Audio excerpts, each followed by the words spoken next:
परेशानी तो हर इंसान को होती है। ज़्यादा लोग इस परेशानी के सामने हार मान लेते हैं और परेशानी में ज़्यादा वक्त गुजार देते हैं। ऐसे लोगों को ज़रा भी ख्याल नहीं होता कि परेशानी में ज़्यादा वक्त गुजारना उनकी सेहत के लिए कितना ख़तरनाक है।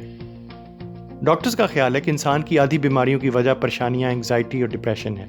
हार्ट डिजीज़, एथराइटिस, अल्सर, इन सब के पीछे ज़हनी परेशानियाँ ही हैं। अब ये वरीज़, परेशानियाँ आती कहाँ से हैं?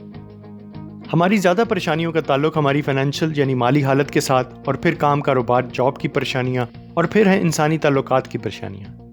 डेल कार्नेगी की मशहूर किताब how to stop worrying and start living, जो कि 1948 में लिखी गई थी, आज भी पॉपुलर है, पढ़ी जा रही है, क्योंकि ये किताब सैकड़ों लोगों के एक्सपीरियंसेस और ज़िंदगियों से हासिल सबक से बनी है। इस किताब से हमें मिलती हैं मुफीद टेक्निक्स कि हम अपनी रोज़मर्रा की परेशानियों से छुटकारा कैसे पा सकते हैं और बेहतर ज़िंदगी कैसे गुजार सकते हैं।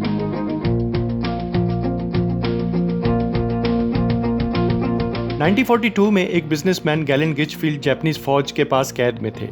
जापानीज का ख्याल था कि गिचफील्ड के पास बहुत सारे एसेट्स हैं, कीमती असासे हैं जो कि उन्होंने छुपाए हुए हैं। गिचफील्ड को एक संडे को इतला मिली कि उसे एडमिरल ने बुलाया है और उसे सख्त सजा दिए जाने का इम्कान है।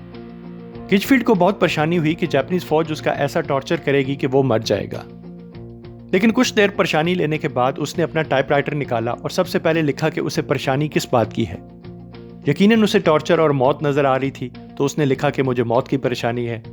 उसने ये लिखा कि वो इस सूरत हाल में क्या कर सकता है, उसके पास क्या ऑप्शंस हैं, क्या वो भाग सकता है, क्या वो झूठ बोल सकता है, एडमिरल को क्या वो असल बात बता सकता है, और आखिर में उसने ये लिखा कि उसका डिसीजन क्या होगा, यानी वो क्या करेगा। इस 3 स्टेप एनालिसिस के बाद उसने सोचा कि वो सुबह मामूल के मुताबिक उठेगा और नहायत पुरइत्माद तरीके से एडमिरल के पास जाएगा और तासुर देगा कि वो कुछ नहीं जानता। इस फैसले के बाद गिचफील्ड की परेशानी काफ़ी कम हो गई। सुबह ऐसे ही हुआ, वो गया और एडमिरल ने उसकी बात का यकीन कर लिया और उसकी जान बच गई। ये 3 स्टेप एनालिसिस ना सिर्फ आपकी परेशानी ख़त्म करेगा, बल्कि इस तरह से आपकी मुश्किल सूरत हाल से भी निकलने में मदद करेगा। लेकिन इस टेक्निक में सबसे अहम बात यह है कि आप जब भी फैसला करें तो फिर उस पर कायम रहें। इंसान के अंदर एक टेंडेंसी है, एक रुझान है कि हम फैसला लेने के बाद सेकंड ऑप्शन भी दिमाग में लिए फिरते हैं, जिससे हमारी परेशानी में इजाफा होता है, क्योंकि कन्फ्यूजन से ही हमेशा परेशानी पैदा होती है। और क्लैरिटी यानी दिमाग में कोई भी शक व शुबा ना हो, कोई सेकंड थर्ड ऑप्शन ना हो, तो परेशानी दूर ही रहेगी।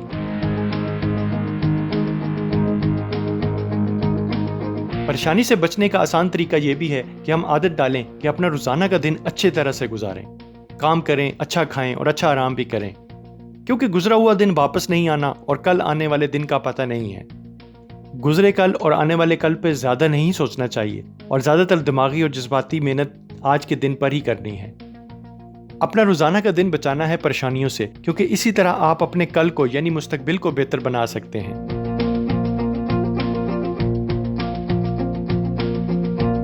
अर्ल हैने को खतरनाक अल्सर था और डॉक्टर्स ने उसे बताया था कि अगर उसने रेस्ट ना किया और खुराक का ख्याल ना किया तो ये बीमारी खतरनाक हो सकती है। हैने परेशान तो हुआ, मगर उसने अपने आप को वर्स्ट केस सिनेरियो यानी बुरे से बुरे नतीजे के लिए भी तैयार कर लिया था, यानी ज्यादा से ज्यादा ये होगा कि वो मर जाएगा इस बीमारी से।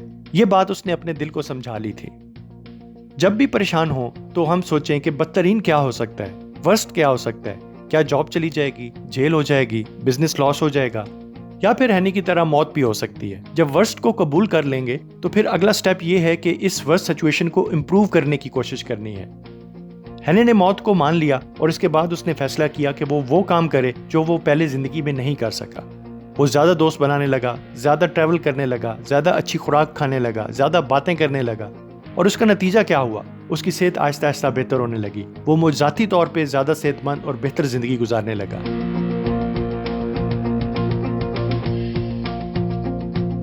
जब हम किसी चीज से परेशान होना शुरू हो जाते हैं तो हमें मालूम नहीं होता ये परेशानी कब खत्म करनी है। इस मसले का क्या कोई एंड पॉइंट है? कार्नेगी हमें यहाँ पे सिखाते हैं स्टॉप लॉस फार्मूला, जो उन्होंने एक मशहूर स्टॉक ट्रेडर से सीखा। जब वो स्टॉक ट्रेडर शेयर खरीदता था और उसे नुकसान आना शुरू होता था तो वो फैसला कर लेता था कि 10% नुकसान तो काबिल कबूल है।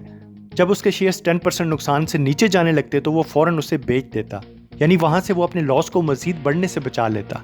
तो इस फार्मूले का फायदा यह है कि आपको शुरू में कोई लॉस होता है तो उसकी आपको परेशानी नहीं होती, क्योंकि आपने पहले से ही सोच लिया है कि अगर एक खास हद तक नुकसान तो काबिल कबूल है, और जब इस हद तक बात पहुंचेगी तो आप स्टॉप लॉस कर देंगे और सूरत हाल को मजीद खराब होने से बचा लेंगे।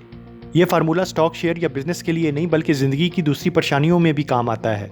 मिसाल के तौर पे अगर किसी से ताल्लुक ख़राब हो रहा है तो कोई आपने लिमिट मुकर्रर की है, हद मुकर्रर की है, अब उससे आगे इस ताल्लुक को नहीं ले जाना। मिसाल के तौर पे आप एक जॉब में हैं जिसमें आपकी बॉस के साथ नहीं बन रही, तो फिर आप एक अपनी हद मुकर्रर कर लें कि इस हद तक तो बात काबिल कबूल है, लेकिन इससे आगे मैं ये जॉब कंटिन्यू नहीं करूँगा। तो फिर इस तरह से आप अपनी परेशानी को काफ़ी कम कर सकते हैं।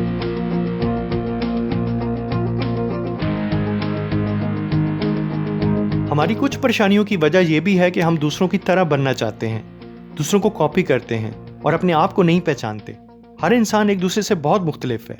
एक ही पेरेंट्स के कितने बच्चे मुख्तलिफ होते हैं, यानी एक ही घर में रहने वाले बहन भाइयों के भी जीन्स एक जैसे नहीं होते। तो इस तरह हमारा बहुत मुख्तलिफ मिजाज होगा, हमारा टैलेंट मुख्तलिफ होगा और हमारी ज़िंदगी भी मुख्तलिफ होगी। ये छोटी सी बात अगर समझ आ जाए तो हम कभी भी अपनी ज़िंदगी का किसी और के साथ मुकाबला नहीं करेंगे, कंपैरिजन नहीं करेंगे। मशहूर साइकोलॉजिस्ट विलियम जेम्स के मुताबिक जिस शख्स ने अपने आप को नहीं पहचाना उसने पूरी ज़िंदगी अपने 10% पोटेंशियल पे गुजार दी है, यानी ज़िंदगी में 90% काम उसने किए ही नहीं जो कि वो कर सकता था।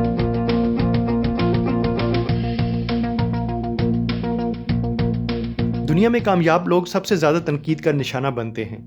कामयाब लोगों को बिलावजह तनकीद का निशाना बनाकर निस्बतन कम कामयाब लोग सुकून हासिल करते हैं। उसकी वजह हसद भी हो सकता है, रश्क भी हो सकता है। तो अगर आप अच्छा काम कर रहे हैं, कामयाब हो रहे हैं, पैसा ज़्यादा कमा रहे हैं या फिर ज़्यादा खुश ज़िंदगी गुजार रहे हैं और लोग आपको क्रिटिसाइज़ करते हैं, तो एक दफ़ा अपनी गलतियों पे ज़रूर सोचें, लेकिन ज़्यादा परेशान ना हों और बल्कि ज़्यादा खुश हों कि शायद लोग आपको कामयाब होने पर ही बिलावजह तनकीद का निशाना बनाते हैं।